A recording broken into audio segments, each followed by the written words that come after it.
All right, let's dive deep today. We've got a whole chapter on early childhood development.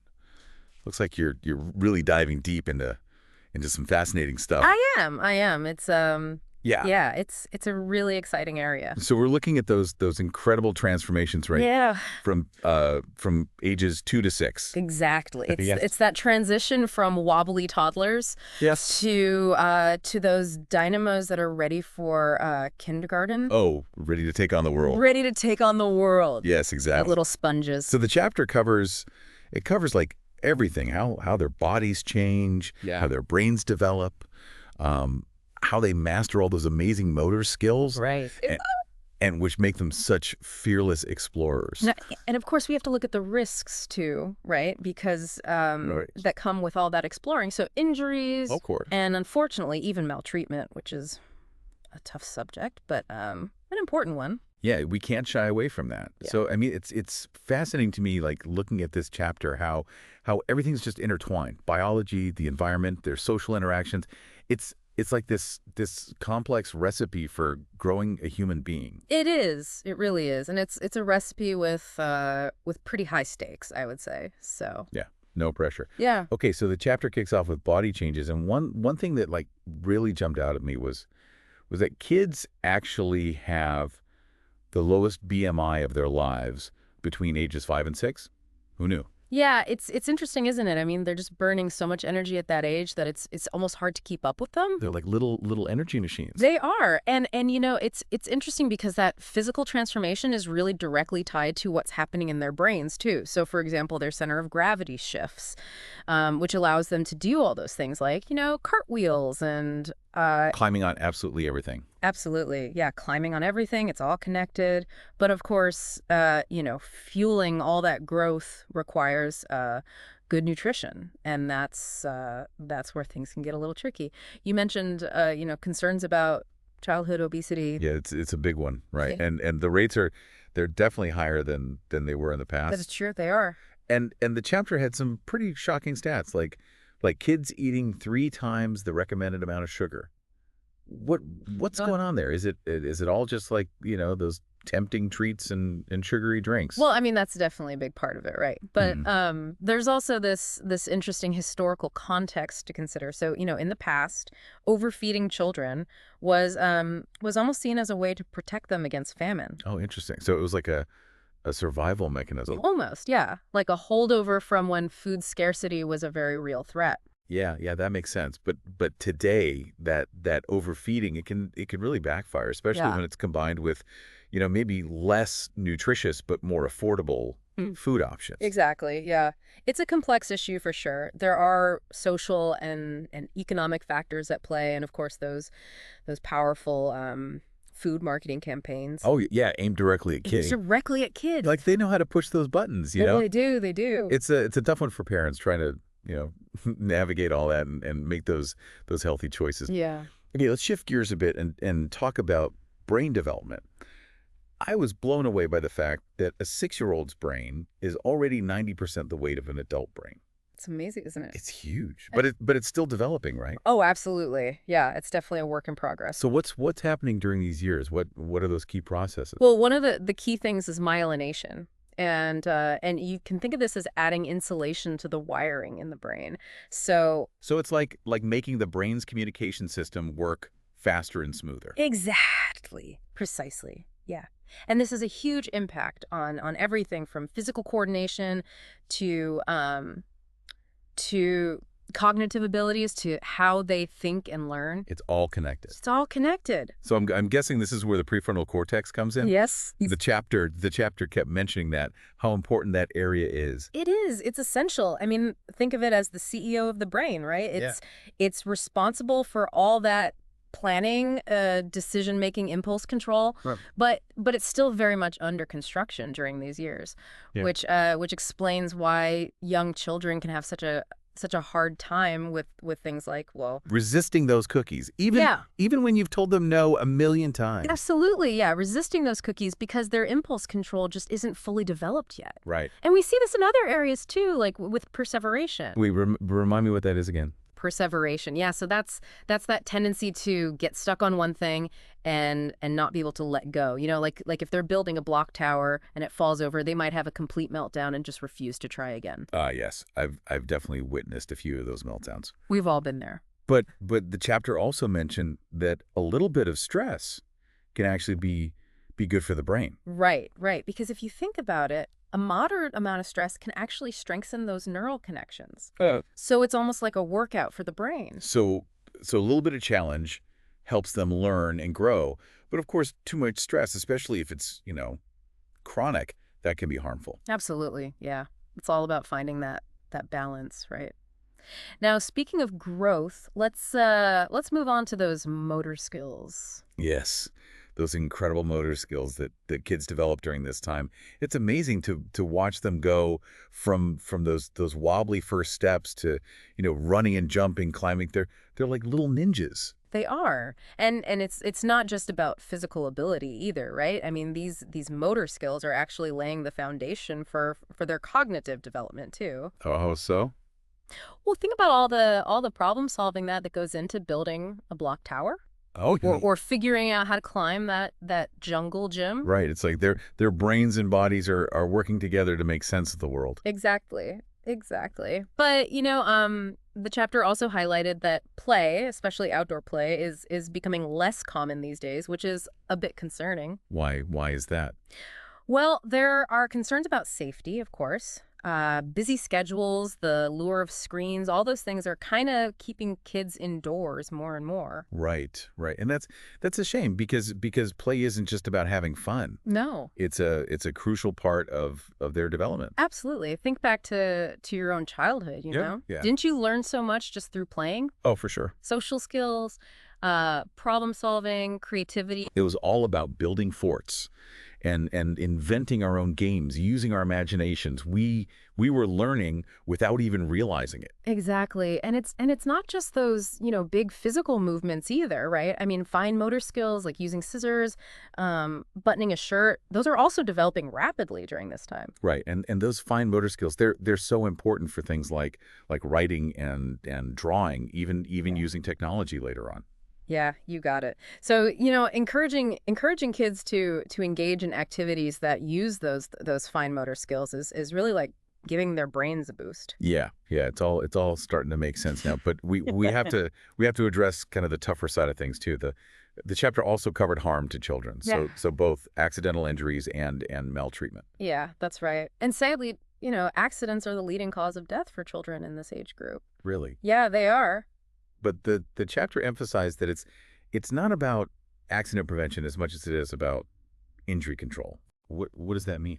Well, I think it means recognizing that while we can't prevent every mishap, we can certainly take steps to minimize risks and create safer environments. Okay, so things like making playgrounds safer, enforcing car seat laws, teaching kids about potential dangers. Exactly, exactly. Yeah, it's about being proactive Yeah. and creating a culture of safety. Okay, that makes sense. And sadly, we also have to talk about child maltreatment, which is much more common than many people realize. It is. It's a heartbreaking reality. Yeah, And yeah. and the chapter pointed out that neglect is actually more prevalent and often more harmful than physical abuse. That's a tough one to wrap your head around. It is. And the consequences of both, they can be devastating, not just in the short term, but for a lifetime. Yeah. This is where early intervention is so crucial. Spotting the warning signs Oh, and providing support to families in need can make a world of difference. But it's a complex issue, and there are no easy answers. well, this is all a lot to take in. It's Yeah. clear that these early years are a time of incredible opportunity, but also a time when children are incredibly vulnerable. They are, and it really underscores the importance of understanding these developmental processes so that we can create environments that nurture and protect them. Speaking of environments, the chapter went into quite a bit of detail about lead poisoning and how it can have a really profound impact on child development. Yeah. And it's fascinating, right, how our understanding of lead poisoning has evolved over time. In what way? Well, initially there was actually a lot of resistance to the idea that lead was a major threat to children's health. Really? Yeah, and some people argued that the correlation between lead exposure and developmental problems was due to other factors like poverty. Oh, But interesting. eventually the evidence became overwhelming Right. and policies were put in place to reduce lead exposure. And those policies have made a huge difference. We've seen a dramatic drop in the number of children with elevated blood lead levels. We have. We have. But the Flint, Michigan water crisis, that was a real wake-up call, wasn't it? It was. It was a harsh reminder that we can't afford to become complacent. No, no, we can't. We need to remain vigilant and advocate for policies that protect children's health and well-being. Absolutely, because their developing brains are incredibly sensitive to environmental toxins. Yeah.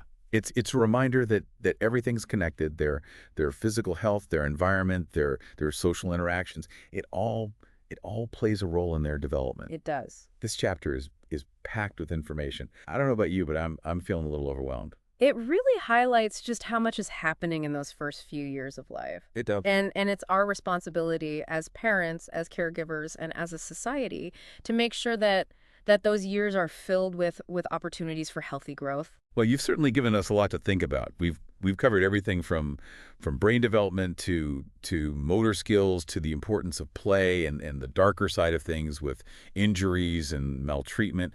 But there's still so much more to unpack in this chapter. Welcome back. Glad we're getting to dig deeper into these early childhood years. They really are remarkable. You know, one thing that really stuck with me from the last part of our deep dive was that idea of injury control versus accident prevention.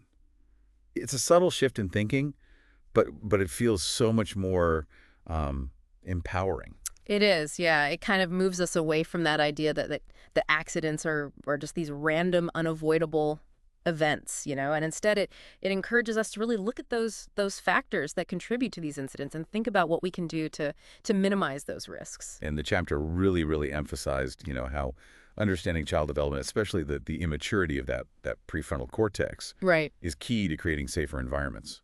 Absolutely, because kids they're naturally curious and eager to explore, but they just don't have that same level of impulse control or risk assessment as adults do. Right. And we often overestimate what young children, really understand. Like we assume they grasp the reasons behind safety rules when they might just be following what they've been told without truly understanding the danger. Right. It's not enough to just tell a child, don't touch the stove, it's hot. Exactly. We need to help them understand why it's dangerous and connect those actions to potential consequences. Yeah, you really have to think about it from their perspective. Their world is full of new and exciting things to discover, and they're constantly testing boundaries. Yeah. It's our job as adults, as caregivers, to guide them, to make those boundaries clear and create environments that are as safe as possible, but without, stifling that natural curiosity. But isn't that a bit of a tightrope walk? How do we balance safety with giving them the freedom to explore and learn from their experiences? It is. It's definitely a balancing act. We don't want to, wrap our kids in bubble wrap and prevent them from experiencing the world. But we do need to be mindful of those risks and take reasonable precautions. Yeah. Like the chapter gave a great example about the child who'd never shown any interest in knives Right. and then suddenly decided to play chef. Yeah. Kids can be so unpredictable. It's a good reminder that we just can't anticipate every scenario, and constant vigilance is key. It is. And it's also about creating layers of protection, So yes, you supervise your child, but you also make sure those knives are stored out of reach. Right. And you teach them about kitchen safety from an early age. It's like a multi-pronged approach Yeah. to keeping them safe. Exactly. But the good news is that injury rates have actually declined significantly, over the past few decades. They have. That's got to be a testament to increased awareness and those public health measures that the chapter talked about. Oh, absolutely. Yeah. Think about things like car seat laws, safety regulations for toys, for playgrounds, even the reduction of lead in paint and gasoline. Right. These policies have had a huge impact on protecting children. Speaking of lead, that was a really eye-opening section of the chapter. It's scary to think about how something like lead exposure, which we often don't even, see or think about Yeah. can have such a profound impact on a child's development. It's a classic example of how environmental factors can have those long-lasting consequences, Mhm. particularly during those critical early years when the brain is just developing so rapidly. And it's what's fascinating is how the the science around lead poisoning evolved. Initially, there was a lot of resistance to this idea that lead was a major threat to children's health. Really, why was that? Well, some people argued that the correlation between lead exposure and developmental problems was due to other factors like poverty or poor parenting. Hmm. Interesting. But thankfully, the research eventually became overwhelming, Yeah. and policies were put in place to reduce lead exposure. It's amazing how powerful those policies can be when they're based on solid science. Right. But as the Flint, Michigan water crisis showed, Hmm. we can't afford to become complacent. No, We need to remain vigilant and advocate for policies that protect children, yeah, especially those who are most vulnerable. I agree. Okay, shifting gears to a very sensitive topic. The chapter also addressed child maltreatment, and it's clear that this is a much bigger problem than many people realize. It is. It's a heartbreaking reality, and it's not just about physical abuse, which is what often comes to mind. Neglect, which is the failure to meet a child's basic needs, is even more common and often has even more devastating long-term consequences. And what's really difficult is that most of the time the perpetrators are the child's own parents. Hmm. It's hard to imagine, how a parent could hurt or neglect their own child, but it happens, more often than we'd like to think. It does, and that's what makes it such a challenging issue to address. There's this natural reluctance to intervene in family matters, but we have a moral obligation to protect children, whether it's from intentional harm or from neglect, Right. and that's key. The chapter talked about, recognizing those warning signs, Yeah. like developmental delays or unusual behaviors, or even a child's reluctance to interact with a particular caregiver. But how do we know when it's serious enough to warrant, reporting? It feels like a very delicate situation. It is delicate, and those signs don't necessarily prove abuse or neglect, but Yeah. but they do warrant further investigation. It's always better to err on the side of caution and report any suspicions to the appropriate authorities. They're trained to assess the situation and determine the best course of action. Because the earlier we can identify and address these issues, the Yeah. better the chances of preventing long-term harm to the child. Absolutely. But what happens after a report is made? Yeah. The chapter mentioned permanency planning, Right. and that sounds like a long and complicated process. It can be, yeah. The goal is to find a long-term living situation that provides stability and support for the child. Okay. And sometimes that means working with the family to create a safer environment. Yeah. But sometimes it means removing the child from the home and placing them in foster care or even pursuing adoption. So it sounds like there's no one size fits all solution. Yeah. Each case is unique, and the best approach really depends on those specific circumstances. Exactly. And it's not just about providing, a roof over the child's head. It's about ensuring that they have a safe, nurturing, and stable environment where they can heal and thrive. And sadly, the foster care system, while well-intentioned, doesn't always provide that stability. No, it doesn't. The chapter mentioned how kids can bounce from one foster home to another, and that can be incredibly disruptive and traumatic. It's a real challenge, yeah. Ideally, every child would have a loving, permanent home, but that's not always possible. So the focus of permanency planning is to find that best possible solution for each individual child, Right. whether it's reunification with their family, placement with relatives, or adoption. It's such a complex issue, and it's clear that there's no easy answer. But the takeaway for me is that every child deserves a safe and loving home. Absolutely. And we as a society, we have a responsibility to make sure that happens. I couldn't agree more. Now let's move on to another crucial aspect of early childhood development. Okay. Nutrition. And this is where things can get a little bit controversial because, everyone seems to have an opinion on what kids should and shouldn't be eating. Oh, I know. It seems like every time I turn around, there's a new study about the best or worst foods for kids. And trying to get a toddler to eat their vegetables, I mean, that can feel like an Olympic sport. It can. It can. It's definitely one of the biggest challenges that parents face. But, the chapter emphasized that establishing healthy eating habits early on is essential. I mean, remember, these early years are a time of such rapid growth and development. Right. And nutrition plays a vital role in fueling that process. Makes sense. Their little bodies are working overtime. They are. But the chapter mentioned that young children, they often don't get enough of certain essential nutrients like iron, zinc, and calcium. Right. What are the implications of that? Well, it can have a ripple effect on their overall health and well-being. So, for example, inadequate calcium intake during childhood can increase the risk um, of osteoporosis later in life, and iron deficiency can lead to fatigue, pale skin, even developmental delays. So it's not just about preventing obesity. No. It's about ensuring they're getting all those building blocks they need to grow and develop properly. Yeah. But how do we navigate all the conflicting information out there and make those healthy choices for our kids amidst a sea of sugary cereals and fast food? It's a good question, yeah. And the chapter highlighted, how many factors influence children's diets, from cultural norms to family budgets to the persuasive power of advertising, Yeah. and let's not forget about those, power struggles at the dinner Well, table. tell me about it. Sometimes it feels like a battle of wills just to get them to try a new food. Any tips for winning those battles? Well, the chapter talked about, creating a positive food environment.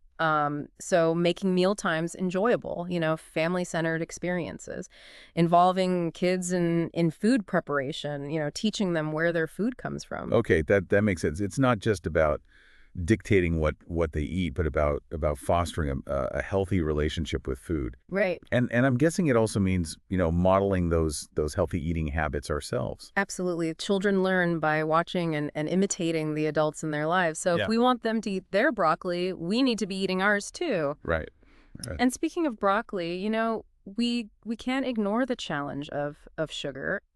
It seems like it's everywhere these days. It's true. It's in everything from yogurt to bread to Mm. to those, seemingly healthy fruit snacks. How do we combat that sugar overload? Well, it is a concern, and not just because of the obvious link to obesity and tooth decay, but excess sugar can also interfere with the absorption of essential nutrients and disrupt the gut microbiome, which is increasingly being recognized as so crucial for overall health. So it's not just about, empty calories. Yeah. Sugar can really have this cascading effect on a child's developing body. Exactly. And as with so many aspects of parenting, it's about finding that balance. Yeah. We don't want to, demonize sugar or make it completely forbidden, which can actually backfire, and create an unhealthy obsession. Right. It's about teaching kids to enjoy sweets in moderation and to appreciate the natural sweetness of fruits and whole grains. So instead of reaching for that sugary cereal or juice box, maybe we should offer, a piece of fruit or a handful of nuts. Right? And instead of rewarding good behavior with candy, maybe we can offer, a special activity or a little extra playtime. Yeah.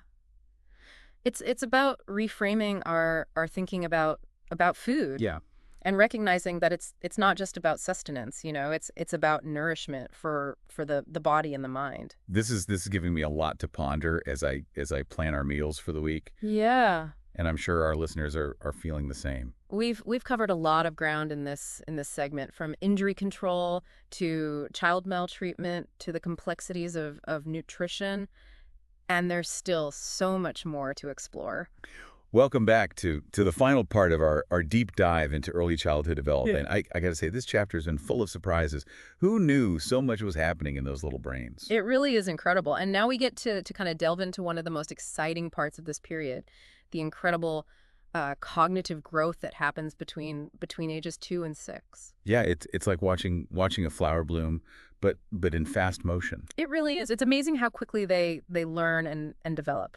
It seems like they're learning new things every single day. Mm. And the chapter really emphasized how the development of the prefrontal cortex plays a key role in that cognitive explosion. It does, yeah. Remember, that's the part of the brain responsible for planning, decision making, and those executive functions we rely on for complex thinking. Right, right. But it's still maturing, right? Which explains why they can be so impulsive and easily distracted sometimes. Exactly. Think of it like a construction zone. Right. The foundation is there, but there's still a lot of work to be done.